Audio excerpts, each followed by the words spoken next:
Bonjour tout le monde. Alors, je me présente, Jean-Pierre Després. J'ai le plaisir d'être le directeur scientifique de VITAM, Centre de recherche en santé durable. Bienvenue à cette conférence spéciale.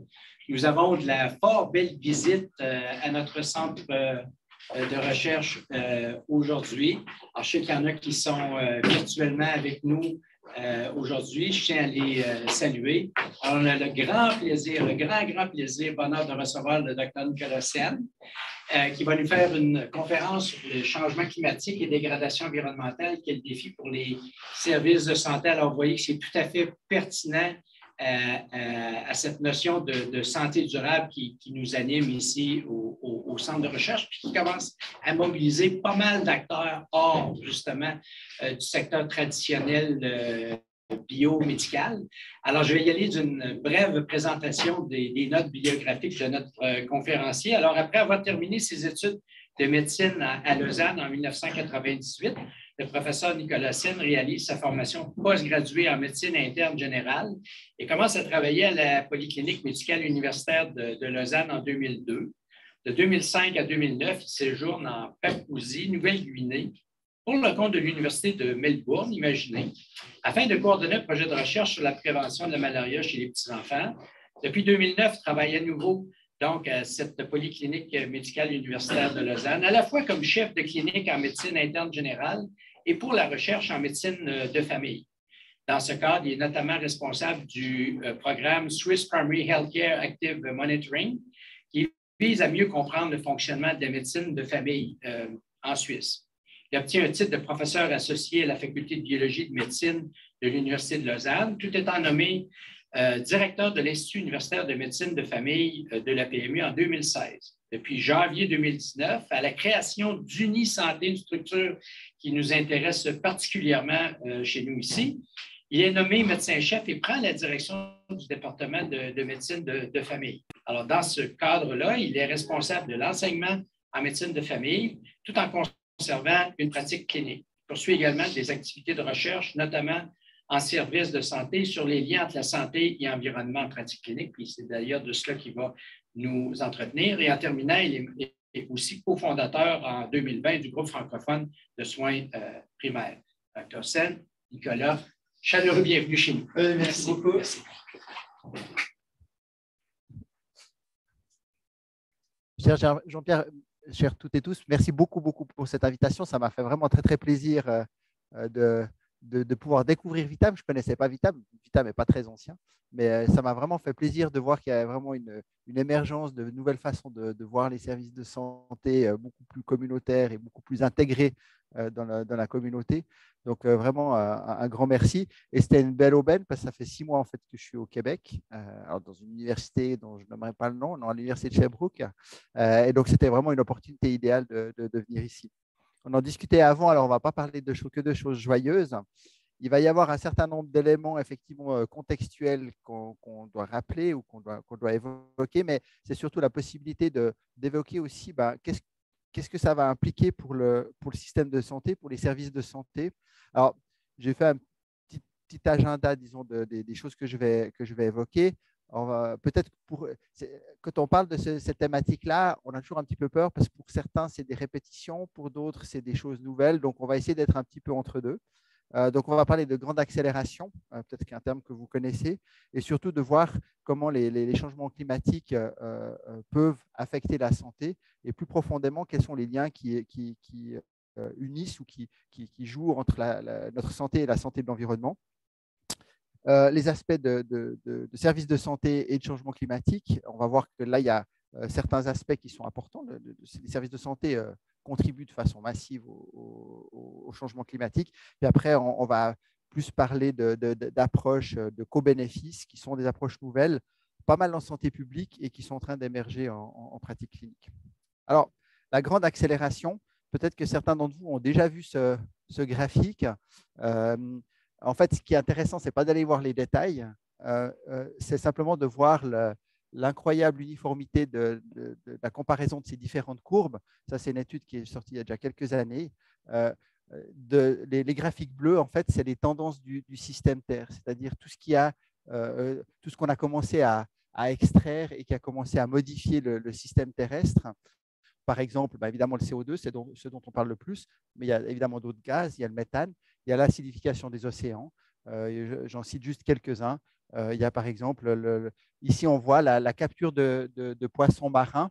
C'est le seul qui commence à baisser, mais il ne baisse pas parce qu'on est devenu raisonnable, il baisse parce qu'il y a moins de poissons. Donc ça, si on le met en regard avec les tendances socio-économiques, la population, le PIB, etc., on voit des grands parallèles en fait entre ces différentes tendances. J'en ai rajouté une parce que je trouve qu'elle est éloquente.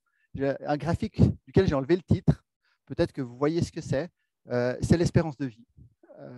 Et ça, c'est les courbes d'espérance de vie en fait, de certains pays d'Europe. On pourrait rajouter d'autres pays, notamment en Occident. Et ce qui m'intéresse surtout ici, c'est qu'en fait, on a une cassure de la corrélation entre ça et puis ça, surtout dans les dernières années. Si on prend ces dernières… Alors là, évidemment, la baisse, elle est liée essentiellement au Covid, mais finalement, le Covid est une conséquence de tout ça.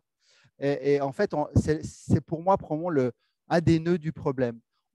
Pendant longtemps, on a cru que plus on allait développer nos sociétés sur un mode d'extraction, si on veut, plus on allait augmenter le PIB des pays, plus on allait affecter l'espérance de vie des gens. Et puis on voit que maintenant, on a une dissociation de ces deux courbes. On a beau extraire plus, faire plus, et on pourrait mettre ici des investissements sur les services de santé, par exemple. On ne voit plus d'effet sur l'espérance de vie, voire dans certains pays, ça recule, même indépendamment du Covid, comme les États-Unis, c'est un exemple qui est bien connu, mais il y a aussi des pays d'Europe où on voit des cassures de l'espérance de vie. Alors, c'est probablement un bon indicateur pour que l'espérance de vie en bonne santé est un meilleur indicateur pour suivre en fait quels sont les éléments qui améliorent la santé des gens. Mais je trouve important de mettre ça en perspective parce que finalement, les liens entre les modes de fonctionnement de notre société, c'est ça. Quels sont les liens en fait avec notre santé mesurée sous cette forme-là? Évidemment, on n'imaginait pas qu'on allait avoir une croissance exponentielle de l'espérance de vie, mais on a quand même ici des éléments d'interrogation qui sont importants.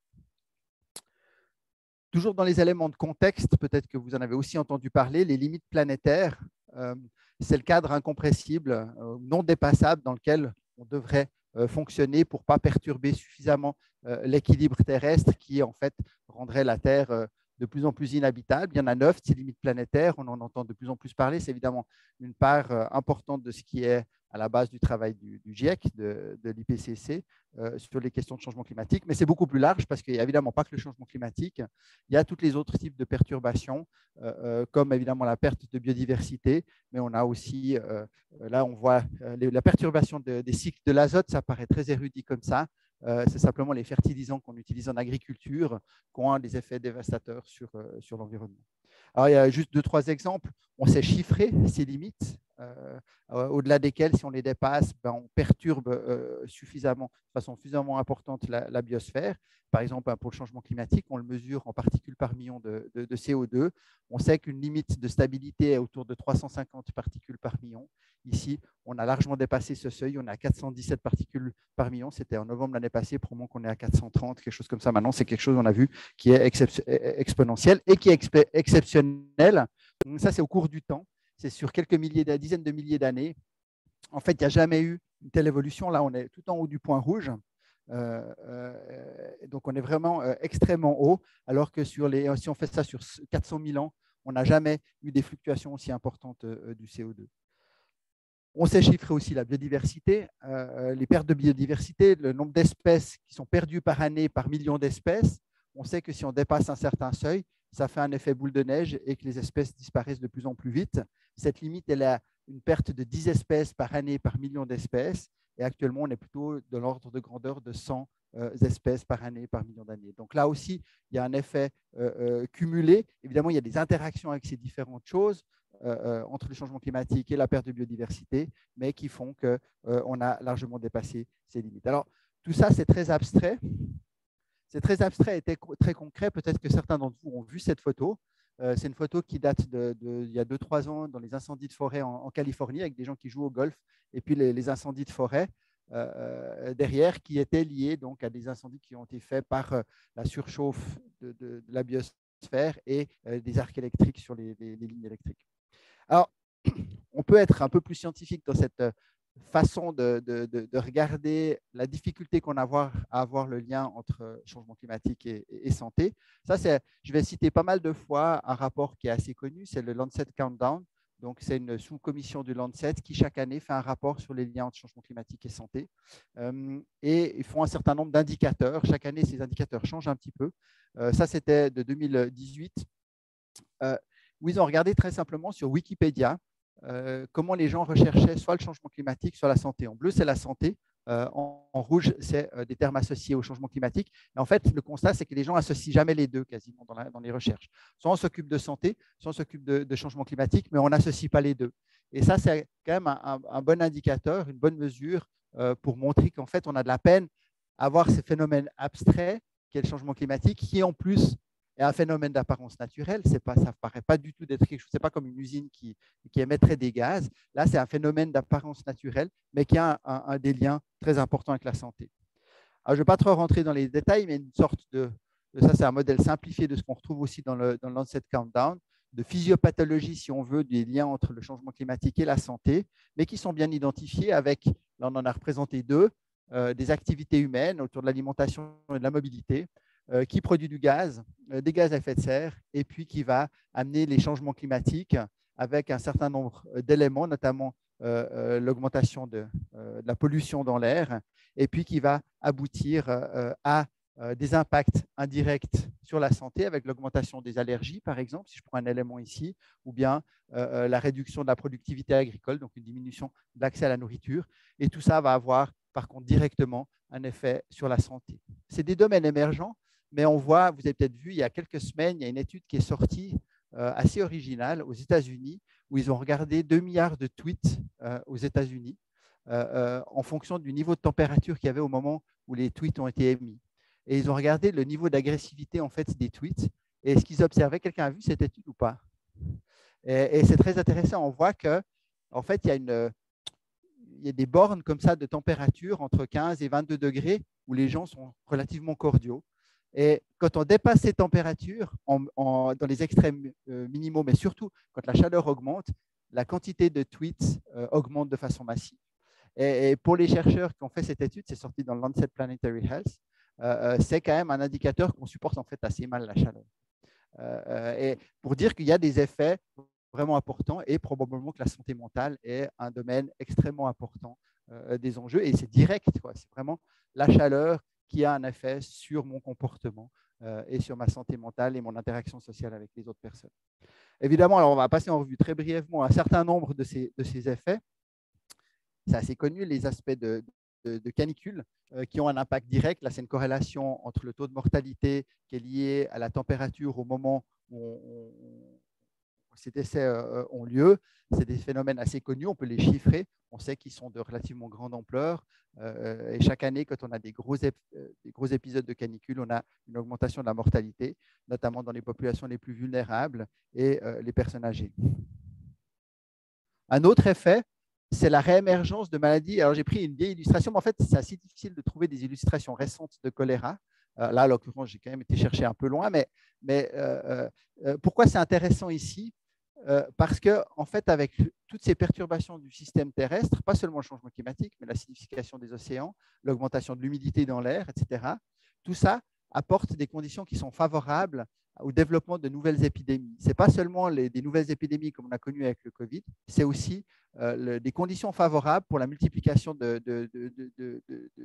bactéries et de micro-organismes comme le choléra ici.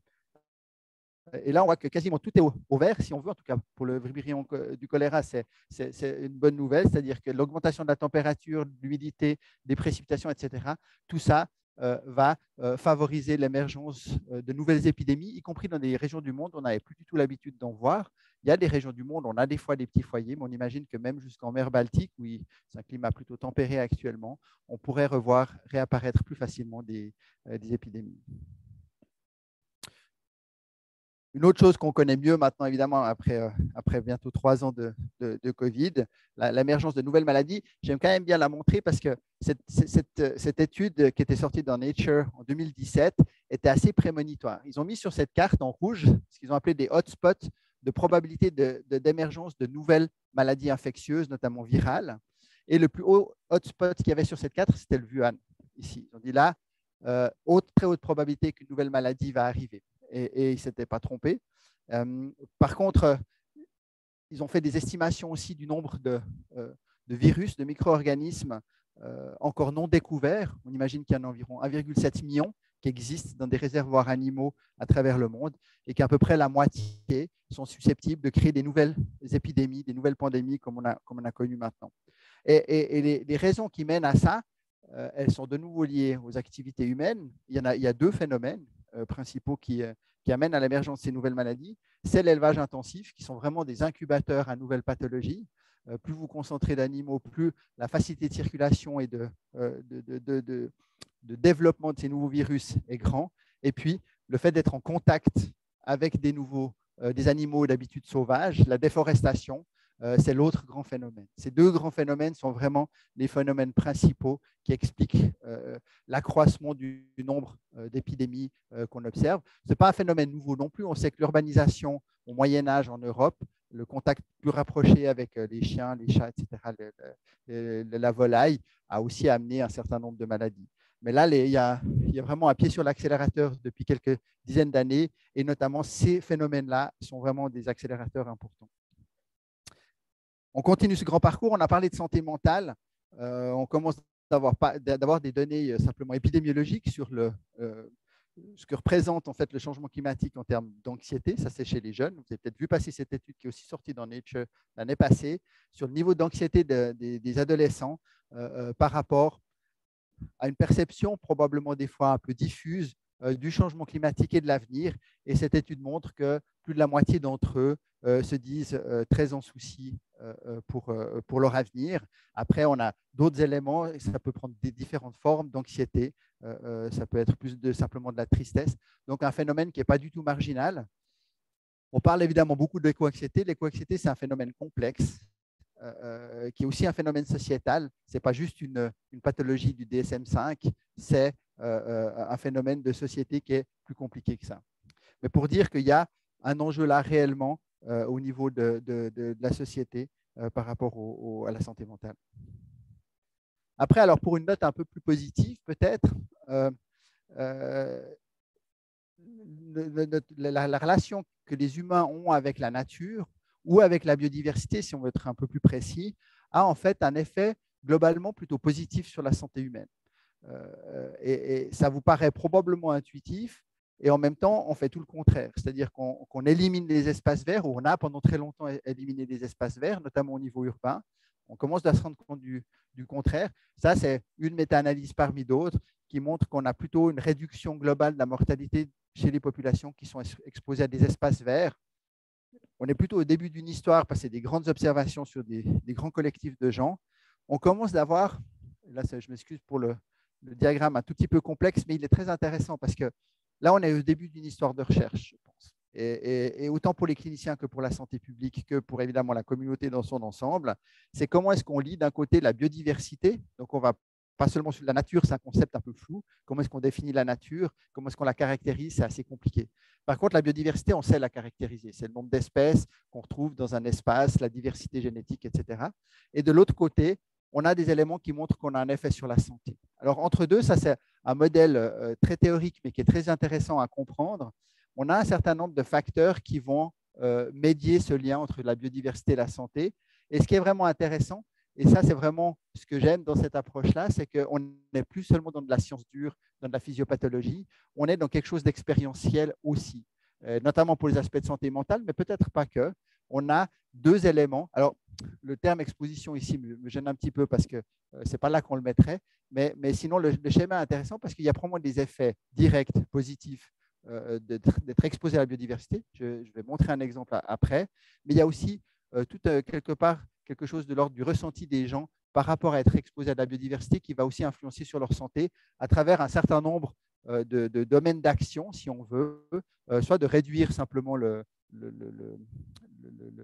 le risque pour la santé, parce qu'il y a des espaces verts, il y a moins de chaleur, il y a moins d'îlots de chaleur, etc., sans occulter le fait qu'une biodiversité très intense peut être aussi un problème de santé pour les gens. Si vous êtes exposé à beaucoup de moustiques dans une forêt vierge, probablement que ça va plutôt avoir un impact négatif sur votre santé à moyen terme que positif.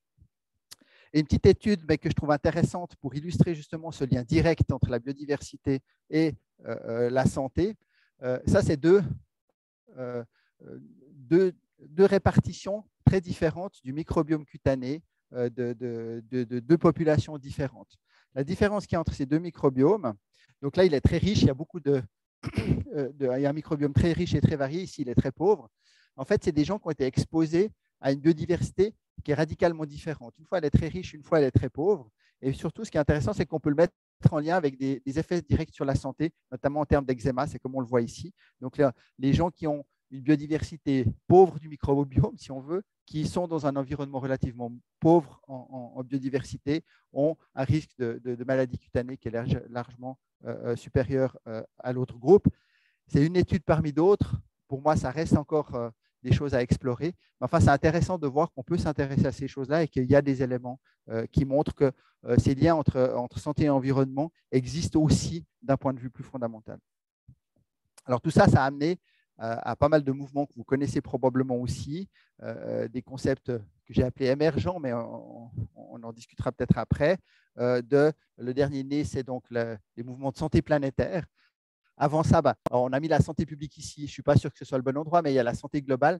Il y a le mouvement One Health, qui est beaucoup plus ancien, mais qui touchait essentiellement la santé des animaux, et notamment les animaux d'élevage, et puis les êtres humains.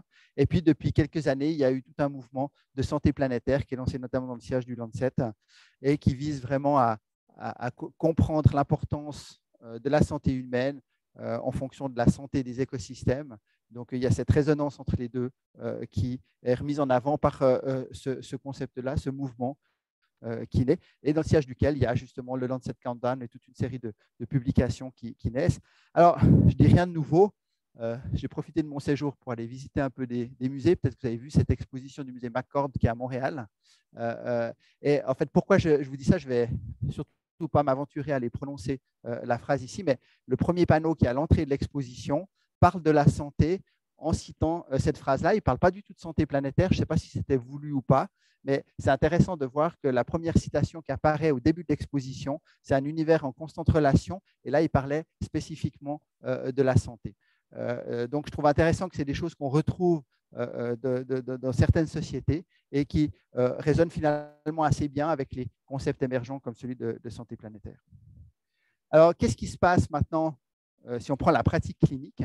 Est-ce que ces phénomènes de santé planétaire, ces questions de changement climatique, etc., est-ce qu'ils sont pris en compte dans les recommandations de pratique clinique? Ça, c'est une étude qui est sortie aussi cette année dans le Lancet Planetary Health. Alors, qu'est-ce qu'ils ont fait? Il ne faut pas les regarder tous les détails ici, c'est indigeste. Par contre, ils ont repris une cinquantaine de recommandations cliniques, telles les recommandations NICE, pour ceux qui les connaissent en Angleterre. Et ils ont été voir, à travers tout un travail qui s'est fait avec l'intelligence artificielle et des mots de recherche, d'aller voir s'il y avait une prise en compte des concepts de santé planétaire, de changement climatique, etc., dans l'élaboration de ces recommandations cliniques. Et ce qu'ils arrivent à montrer, c'est qu'en fait, ces mots-clés apparaissent dans moins de 5% des recommandations cliniques. Alors, ils élaborent, je vous ai mis ça, mais il n'y a pas forcément besoin de le lire, mais ça, c'est les éléments qui avaient été recherchés dans ces recommandations cliniques et qui apparaissent quasiment jamais, en fait, dans ces recommandations. Donc là, pour montrer qu'il y a tout un travail aussi à faire pour regarder ces recommandations cliniques à travers un prisme beaucoup plus large, un prisme communautaire, un prisme de santé planétaire, pour qu'elles soient en concordance. Parce que finalement, si on recommande de faire des choses qui vont avoir un impact négatif sur l'environnement, on n'aura rien gagné. Maintenant, si on parle du système de santé et du changement climatique, là, on est dans quelque chose d'assez focusé, mais je trouve que c'est intéressant aussi d'avoir à l'esprit que notre système de santé, à l'heure actuelle, est un gros pollueur. Je pense qu'il faut le dire comme ça. Et en plus, on n'aurait pas besoin qu'il soit aussi polluant pour être tout aussi efficace, voire plus. Ça, c'est aussi une étude qui est sortie il y a quelques années, qui regardait en fait en fonction du PIB, c'est ce qu'on trouve en bas, la quantité de CO2, donc de kilos de CO2 par habitant par année pour faire fonctionner uniquement le système de santé. Alors, j'ai pris l'exemple suisse, j'aurais pu prendre le canadien. Je sais pas, le Canada est à peu près au même endroit. Donc, en gros, c'est vraiment intéressant en termes de juste d'avoir un référentiel. En Suisse, on émet 1 tonne de CO2 par année par habitant uniquement pour faire fonctionner le système de santé. Alors, cette tonne, elle est intéressante.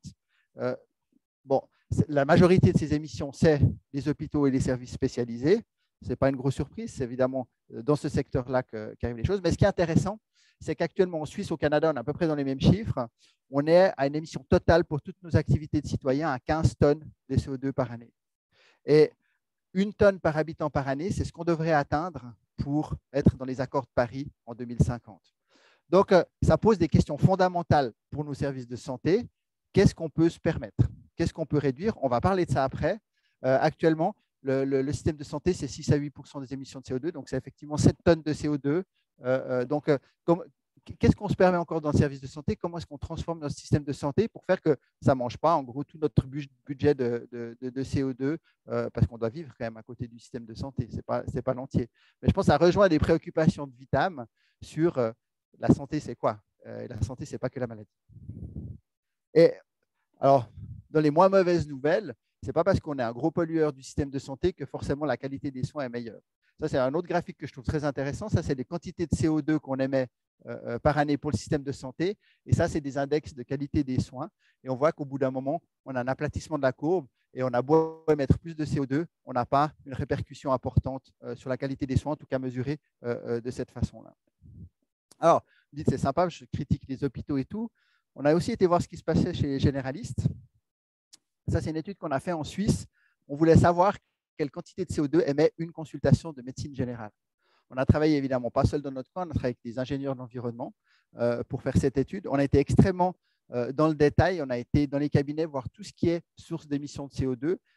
Ça, c'est vraiment du travail d'ingénieur. Il y avait plus de 130 paramètres qui ont été considérés, d'où vient l'électricité, comment est-ce que les gens vont au travail, etc. Et ça nous a permis d'arriver à ce chiffre. Maintenant que vous avez la tonne un peu dans l'œil, une consultation de médecine générale en Suisse, c'est 5 kg de CO2 équivalent pour la consultation standard qui dure une vingtaine de minutes, etc. Alors, ça correspond en équivalent si on regarde. Évidemment, on est en Suisse, donc il y a la fondue au fromage. Mais vous en mangez aussi ici. C'est 20 km en voiture à essence. C'est 2 mois d'absorption. Donc, pour aller, si vous allez chez le médecin, il faut 2 mois à un arbre pour absorber le CO2, en gros, qu'en moyenne qu'aura coûté cette consultation. L'autre chose qui était intéressante, c'est ça aussi qui nous intéresse, c'est d'où viennent les émissions de CO2. Et ce qu'on voit, en fait, ce n'était pas une énorme surprise, en fait, c'est que 80% quasiment des émissions, c'est des choses qui n'ont rien à faire avec la pratique médicale. C'est du transport, c'est du chauffage, c'est du transport d'échantillons de sang, etc. La partie qui est vraiment dévolue à la pratique médicale, si on veut, c'est peu de choses. C'est 15 à 20%. Donc ça, c'est intéressant parce qu'on voit que les transformations, finalement, elles ne concernent pas que le système de santé, elles concernent la société dans son ensemble. Et si on n'agit pas là-dessus, on agirait en fait assez peu sur les services de santé pour réduire leur empreinte carbone. Ça, on le retrouve aussi dans un autre rapport que peut-être certains d'entre vous connaissent, le rapport du Shift Project. Je ne sais pas si ça vous dit quelque chose, le Shift Project. Notamment, mais lui, il n'était pas dans ce rapport.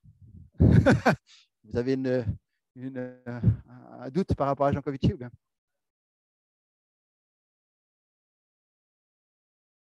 Oui. Oui. C'est une réflexion vraiment sur l'énergie en fait en France, mais ils ont fait un rapport spécifique l'année passée sur les services de santé français pour voir d'où venaient les émissions de CO2 par rapport à son fonctionnement. Et on voit que la tranche la plus grosse, c'est sur les médicaments, c'est sur l'achat des médicaments, ce qui concerne évidemment l'ensemble du cycle de vie, depuis la production jusqu'à leur élimination. Et après, on trouve d'autres choses, on trouve les transports, on retrouve un peu les mêmes catégories que ce que nous, on avait. Ce qui est vraiment intéressant, et c'est pour ça, une fois de plus, que je me réjouis d'être ici, vous allez voir pourquoi, ça, ils ont essayé de modéliser qu'est-ce qu'on arrive à réduire de façon raisonnable, si on veut, même si on le fait très très bien, dans les services de santé pour réduire les émissions de carbone. On retrouve les médicaments, le transport, etc. Il faut compter avec une augmentation de la population à soigner. Donc, on va quand même augmenter la quantité totale d'émissions de CO2, puis on va réduire. On arrive à réduire que jusque-là. Il nous manque encore 30%.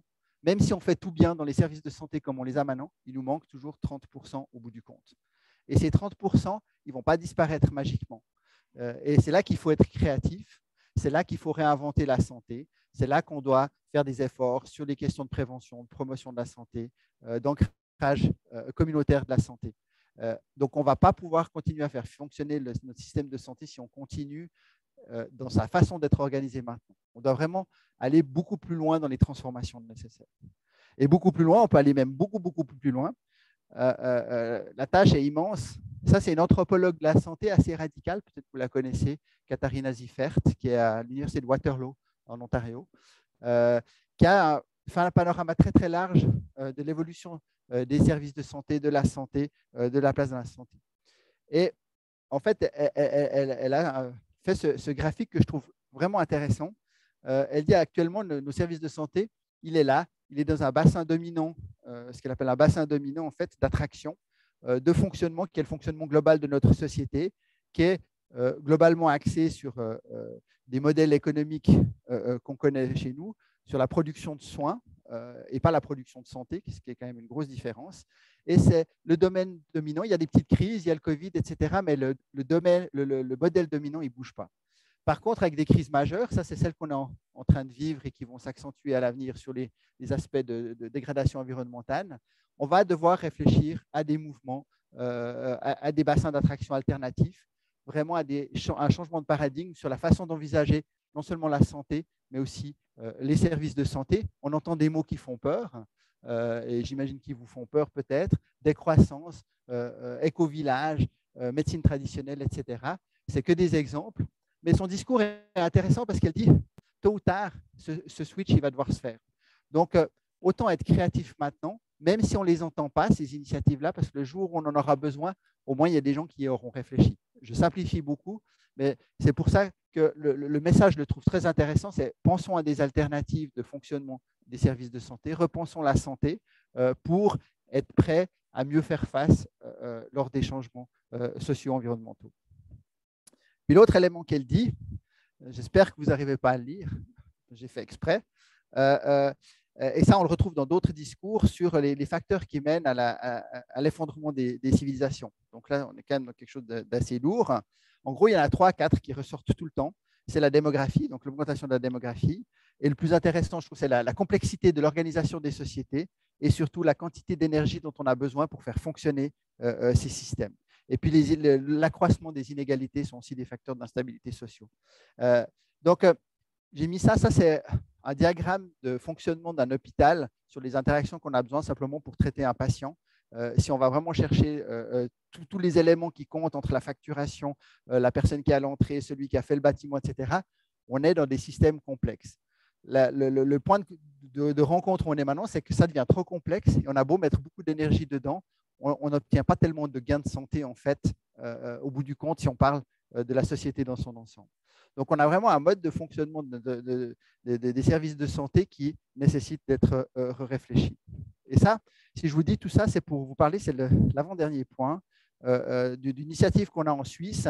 C'est un rapport qu'on a sorti au début de cette année, au mois de juillet, pardon, au début de cet été, où on a essayé de réfléchir à quoi devraient ressembler les services de santé dans le cadre qui est défini par les limites planétaires. On partait d'un triple constat. On en a beaucoup parlé, l'impact des services de santé sur l'environnement, mais aussi cette question d'un système de santé qui est en crise, qui a de plus en plus de peine à faire face aux problèmes, et puis un impact des dégradations environnementales sur la santé qu'on voit ici. Donc, on a réfléchi à ça, on a réuni une 60aine d'experts, on a regardé non seulement les concepts généraux, mais ce qui nous intéressait, c'était justement cette vision stratégique pour des services de santé. On est en Suisse, mais c'est probablement, vous allez retrouver un certain nombre de ces éléments que vous entendrez bien, j'imagine, des mesures opérationnelles, et on leur a demandé de réfléchir en termes de réduction de l'utilisation des services de soins, qu'est-ce qui est faisable, qu'est-ce qui est envisageable, adapter les pratiques de soins et améliorer l'efficience environnementale. Et cette réflexion-là, on peut la voir typiquement au niveau de la société, du système de santé, la clinique de soins et des infrastructures. Et après tout ce remue-ménage, si on peut dire, les 60 experts sont venus, on a échangé pendant des ateliers, on a rééchangé après avec eux. Ça, on est arrivé à 7 mesures. C'est ce que vous voyez ici, qui sont réparties selon les mêmes domaines qu'on voyait avant. Donc, on en a 7. Encore une fois, ça résonne avec Vitam, sur le fait de l'importance de renforcer l'engagement citoyen au niveau des institutions. Donc, je pense que je suis assez à l'aise pour parler de ça ici. Je pense que vous n'allez pas me contredire. Il y a le fait de repenser même le concept et la définition de la santé. Si on prend la définition de la santé de l'OMS, elle ne prend pas du tout en compte cette interaction avec l'environnement naturel. C'est une belle idée, mais disons, elle est totalement anthropocentrique et elle fait comme si l'humain vivait seul sans son environnement. Il y a les aspects de biomédecine. Alors, on a appelé ça débiomédicaliser la médecine, resocialiser la santé. Donc, l'importance d'aller penser la santé autrement. Le fait de développer des nouveaux paradigmes pour la médecine et les soins durables. Le fait de promouvoir d'autres pratiques de soins. Là, on parle notamment des pratiques interprofessionnelles. Et puis, on trouve là le fait de, évidemment, penser, il ne faut pas oublier ça, faire que les infrastructures de soins et de santé elles-mêmes réduisent leur empreinte environnementale. La plupart des plans climat qu'on voit maintenant, ils font ça. Mais ça, ils ne pensent pas tellement. Et puis, le dernier point, c'est la formation. C'est peut-être un peu ce qu'on est en train de faire maintenant, mais c'est ce qui se fait et ce qui devrait se faire dans les assemblées citoyennes, dans les facultés, dans les écoles de soins, etc. C'est de la formation sur ces questions-là. Alors, le dernier volet, qui est un peu une illustration de vers où on peut aller, d'un point de vue un peu plus pratique, c'est ce qu'on appelle le concept de co-bénéfice santé-environnement. Il y a une façon très, très théorique de voir ça. Encore une fois, c'est des choses qui viennent de Nature, mais qui ne sont pas inintéressantes, qui disent, ben là, entre les questions environnementales et les questions de santé, on peut être dans des stratégies de co-bénéfice, idéalement quand on est dans du win-win, mais c'est rarement le cas. Des fois, on ne sait pas trop ce qu'on gagne d'un côté, mais on gagne de l'autre, ou on perd des deux côtés. C'est une façon d'envisager des interventions de santé, par exemple, de dire, OK, qu'est-ce qu'on gagne pour l'environnement, qu'est-ce qu'on gagne pour la santé? Puis des fois, c'est acceptable de rien gagner pour la santé parce qu'on a un gain important pour l'environnement, ou l'inverse, évidemment. Et l'exemple qui était donné dans l'étude, vous connaissez peut-être l'histoire, le diclofénac, une molécule, un anti-inflammatoire vraiment basique, a été responsable de pratiquement la disparition du vautour en Inde et au Pakistan, parce qu'il a une susceptibilité rénale extrêmement importante à ce médicament. Il est utilisé plutôt d'un point de vue vétérinaire, mais on voit qu'il y a des enchaînements très importants. Le fait que le vautour disparaît, les chiens mangent les carcasses, deviennent plus nombreux, ont de la rage et finalement impactent les humains du fait qu'ils sont malades. Donc, on voit qu'il y a vraiment une interconnexion qui est importante. Donc, le fait d'utiliser simplement un médicament banal, je suis sûr que la plupart d'entre vous l'ont utilisé, peut avoir des répercussions incroyablement importantes sur l'environnement. Alors, plus pratiquement, ça, c'est un travail qu'on a fait il y a 1 année et demie, d'essayer de cartographier un petit peu la littérature sur les questions de co-bénéfice. Comment est-ce qu'on peut l'envisager dans une pratique clinique assez large, avec une définition. C'est assez simple. C'est en fait toute action bénéfique à l'humain et à son environnement a évidemment un effet sur les deux, mais il y a surtout cette rétroaction qu'on a plus de peine à concevoir. Si on est dans un environnement sain, on a un effet positif sur la santé. Alors, c'est une belle idée. Donc, de l'idée, on est parti chez des médecins de famille.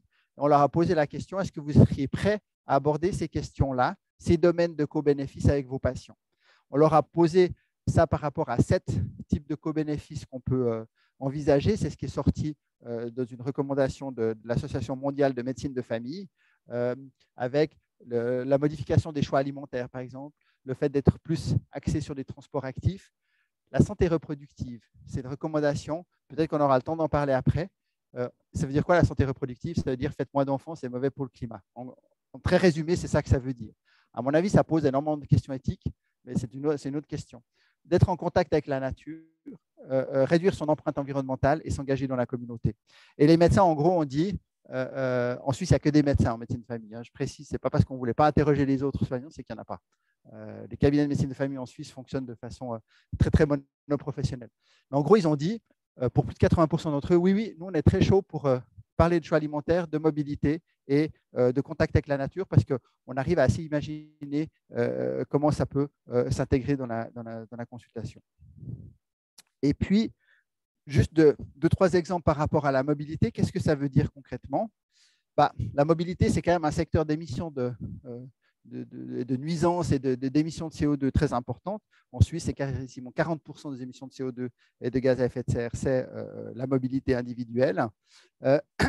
Et donc, on a un impact qui est extrêmement important sur l'environnement, avec des nuisances sur la santé qu'on connaît aussi bien, l'exposition à la pollution atmosphérique, la pollution sonore, les accidents de la route, la sédentarité et toutes les maladies chroniques qui vont avec.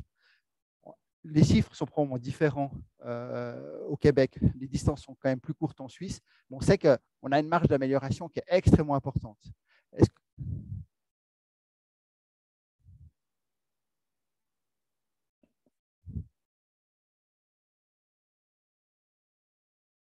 Alors, je suis heureux d'apprendre qu'on n'est pas si loin que ça, en fait.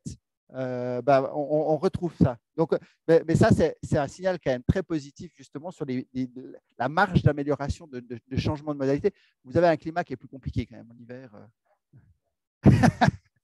On en discutera après, mais sur le fond, je suis d'accord avec vous. Mais il faut s'adapter à ces choses-là, mais il y a une marge d'amélioration et il y a des co-bénéfices, justement, qui sont très importants sur ces doubles activités.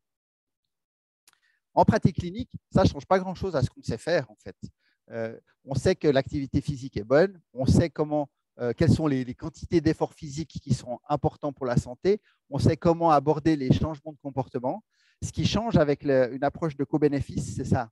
C'est si on met la perspective environnementale, ça dépend de quelle activité on fait, où on la fait, comment on s'y rend. Il y a un exemple que j'ai bien cité, qui est un petit peu provoquant, mais en Suisse, il y a une manifestation chaque année qui s'appelle Slow Up. Donc, on peut se rendre dans une magnifique région de montagne avec un lac pour aller faire du vélo. C'est fermé à la circulation. Vous pouvez faire du vélo en toute sécurité autour du lac. La photo qu'on ne voit pas, c'est ça, c'est que derrière, il y a 5000 voitures de gens qui sont venus apporter leur vélo dans la vallée. Donc, pour être un peu provoquant, mais je pense qu'il y a quand même quelque chose à réfléchir, on n'est pas dans une action de co-bénéfice. Leur santé ira probablement un petit peu mieux. Enfin, de faire une fois par année du vélo, je ne suis pas sûr qu'on change grand-chose à la santé des gens, mais en tout cas, sur l'environnement, on ne fait rien de bien. Donc, c'est juste pour illustrer de façon très pratique ça. Puis le deuxième exemple que je voulais donner sur les co-bénéfices, c'est les questions d'alimentation. Pourquoi l'alimentation? Parce que c'est aussi un des gros contributeurs d'émissions de gaz à effet de serre par la déforestation, mais aussi par tous les processus qu'il y a derrière. Mais tous les aliments ne sont pas du tout égaux devant les émissions de gaz à effet de serre. Je pense qu'il y a une recommandation à retenir ou une publication à retenir, c'est celle-ci, c'est celle encore une fois, le Lancet, qui fait vraiment beaucoup de choses dans ce domaine-là, qui a créé une commission du Lancet Eat, c'est-à-dire qu'ils ont essayé d'imaginer l'assiette durable, c'est-à-dire l'assiette qui permet de nourrir toute la population mondiale. On n'est pas seulement dans des sous-groupes de population, tout en préservant l'environnement. Alors, la première question qui vient toujours, c'est la viande. Donc, la viande, il y en a un petit peu, mais il y en a un petit peu. Et le reste, c'est essentiellement des légumineuses, des légumes et un tout petit peu de produits laitiers. La tâche, elle est immense parce qu'on est là. Ça, c'est un régime occidental typique. Donc, on est dans une surconsommation massive de produits transformés ou de viande. Et puis, on est dans une sous-utilisation massive de lentilles, de produits à haute valeur ajoutée en protéines, mais avec peu de calories, en fait, peu d'énergie qui est émise pour sa production. Donc, on devrait être en fait à l'intérieur de ce cercle ici. Et puis, on voit les domaines dans lesquels on doit faire une augmentation. Alors là, on voit ça. Ce qui est intéressant, et pourquoi je vous ai montré ça, c'est que, encore une fois, si on a le prisme d'éco-bénéfices, on aboutit à des recommandations qui sont différentes. Ça, c'est un petit travail qu'on a fait en Suisse. Ici, ça, c'est l'assiette du Lancet Eat. On a essayé de reprendre les proportions de chaque type d'aliment. Et ça, c'est des recommandations encore actives en Suisse de la Société suisse de nutrition.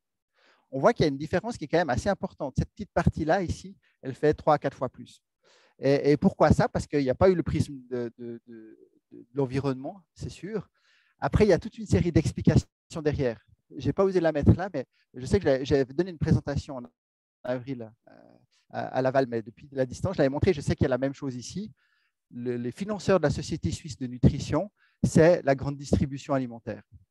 Donc, c'est les producteurs de lait, de viande et les grands magasins, en gros, et c'est sur leur site, si vous allez voir, les financeurs de la Société suisse de nutrition, on retrouve des conflits d'intérêts qui sont importants.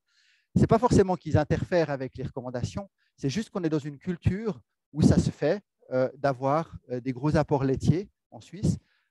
Et ce qui aboutit, par exemple, pour le calcium en Suisse, on a le double des recommandations de l'OMS pour l'ingestion quotidienne de calcium. Il n'y a aucune justification de santé ou médicale par rapport à ça. C'est des habitudes culturelles. On mange beaucoup de produits laitiers en Suisse.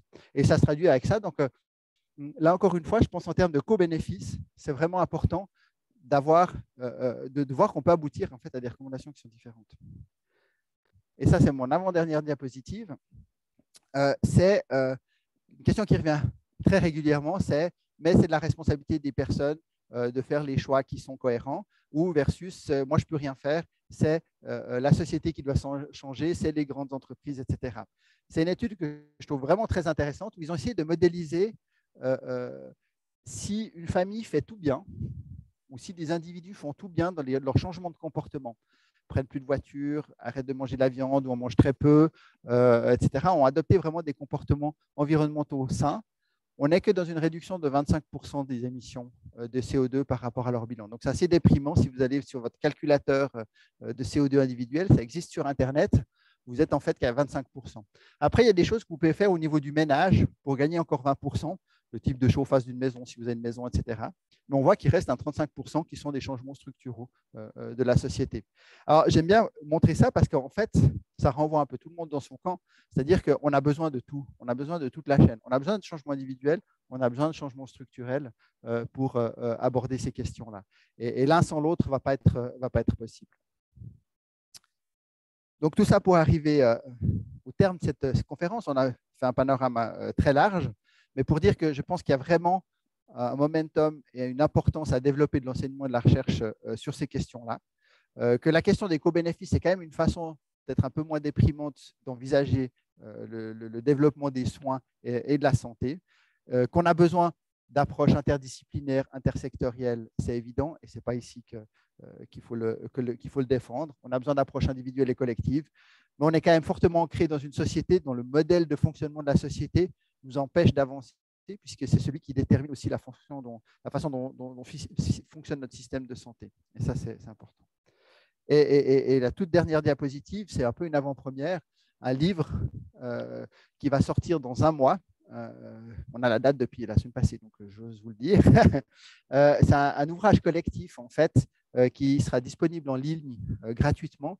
C'est une 70aine d'auteurs, en fait, qu'on a réunis pour travailler sur ces questions-là, justement d'un point de vue interdisciplinaire, où on trouve à la fois des philosophes, des sociologues qui réfléchissent à la question éthique du lien entre santé et environnement, mais des choses très pratiques, cliniques, des choses de santé publique, des choses de toxicologie, d'émissions de pollution, d'activité physique, etc.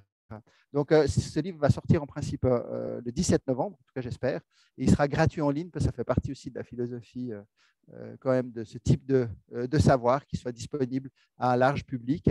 Il sera payé en librairie, mais il sera surtout disponible en open access. Je vous remercie.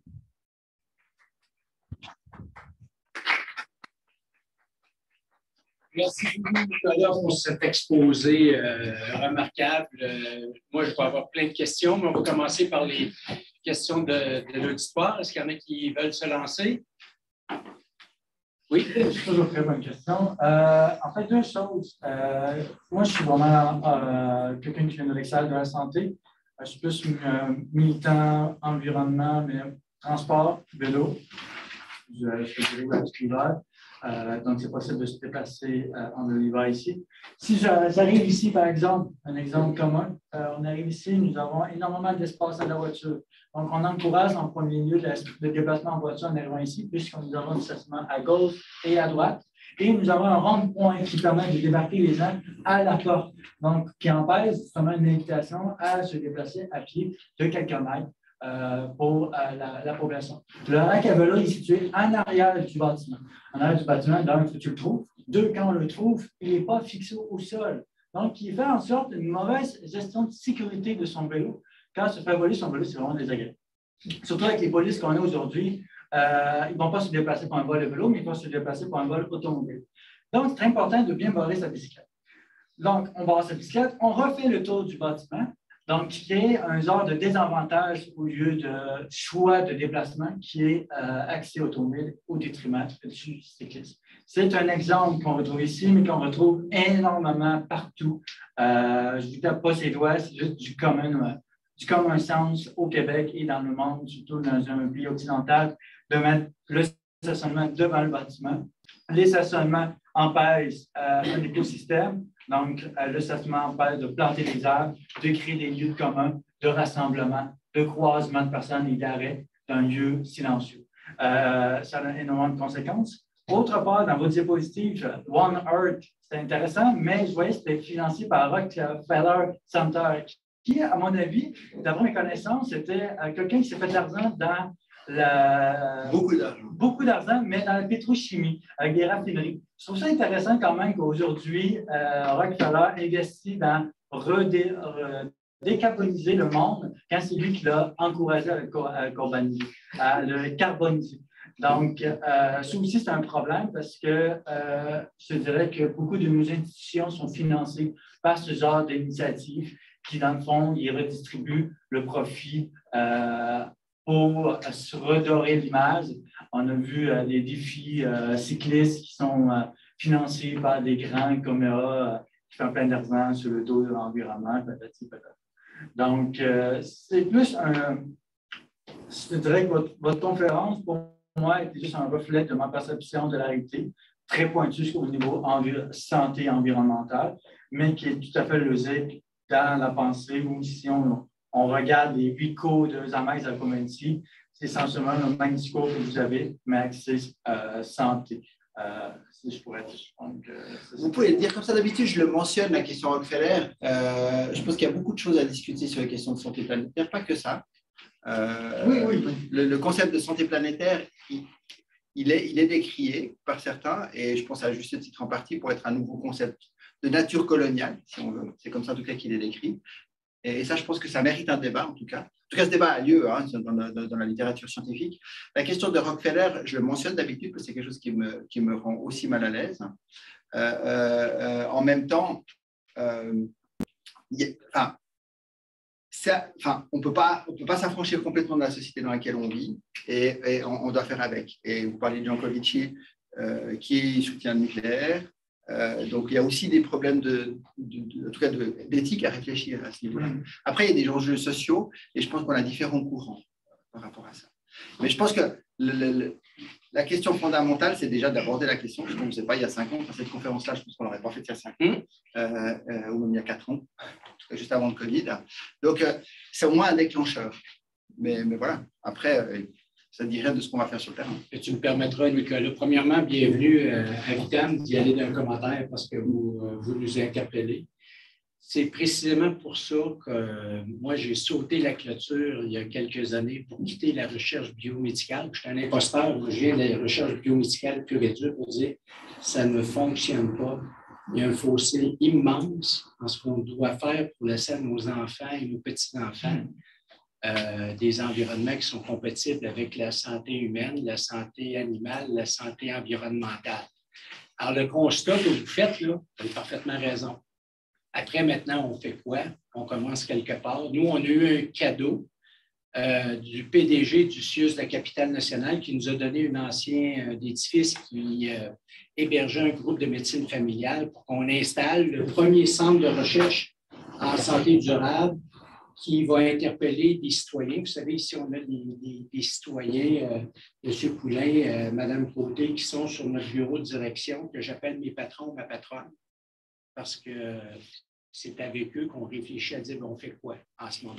Puis vous savez, quand on a des petites anecdotes, justement, pour revenir sur ce que vous avez décrit avec justesse tout à l'heure, quand on est arrivé ici, on a regardé une photo aérienne du quartier dans lequel on vit, parce que nous aussi, on respire le même nickel que les citoyens du coin. Puis on s'est dit, c'est intéressant, il y a des arbres. Vous savez quoi? Quand on est arrivé ici, la première chose qu'on a subie, sans qu'on nous demande de permission, on nous a coupé 3 arbres matures, puis on nous a on a minéralisé le terrain. Alors, c'est pour vous montrer encore une fois, puis d'autres le vivent ailleurs. Nicolas, tu l'as montré.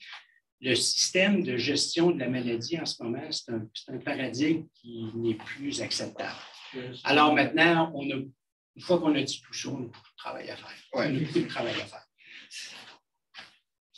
Moi, je voudrais vous remercier, monsieur, parce que d'abord, c'était clair.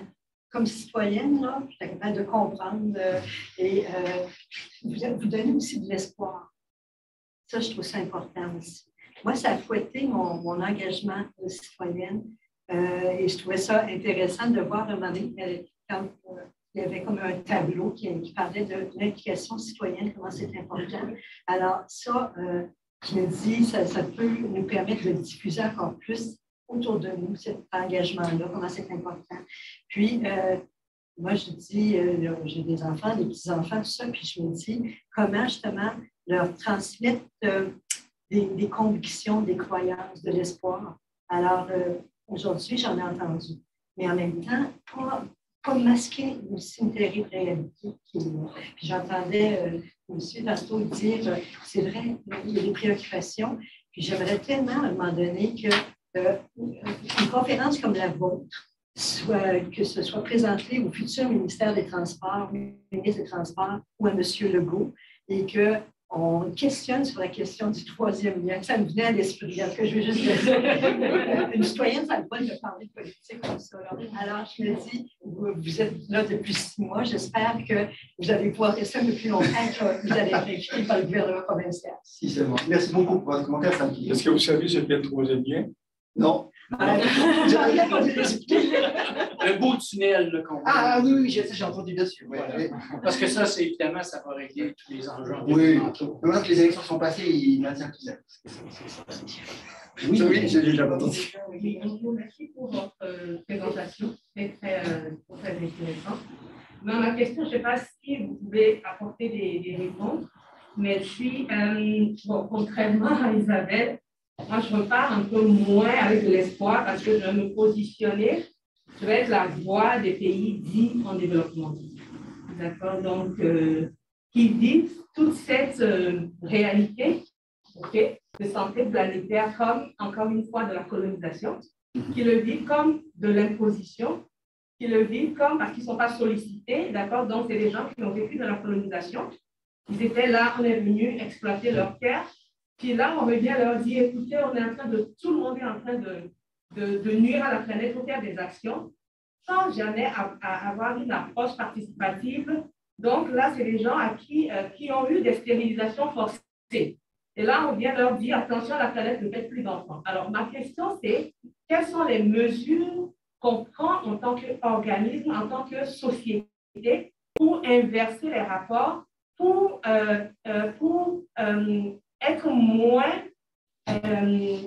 opprimant pour ces peuples, pour que ces peuples participent au débat, non pas parce que si vous ne le faites pas, vous n'aurez pas de financement, mais donc toutes ces questions éthiques. D'ailleurs, dans votre présentation, quelque chose qui m'a un peu fait sourire, je me dis, est-ce que c'est les variations? C'est juste l'exemple de début, là, quand on dit qu'avec l'augmentation de la température, les tweets deviennent agressifs. J'imagine les tweets dans mon pays d'origine, ça doit être hyper agressif parce que c'est 30 à l'année. Alors, je me dis, comment est-ce qu'on fait la recherche avec ces peuples? Comment est-ce qu'on arrête le système d'oppression à un moment pour pouvoir co-construire avec ces peuples qui ne font pas partie de la marge de la planète, là, qui font partie de la planète? Alors, c'est pas la question.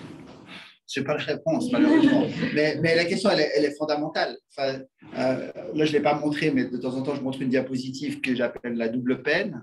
C'est-à-dire qu'effectivement, les pays du Sud subissent de plein fouet et les premiers les conséquences du changement climatique et en même temps sont ceux qui émettent le moins de gaz à effet de serre. Il y a une injustice fondamentale là-dedans.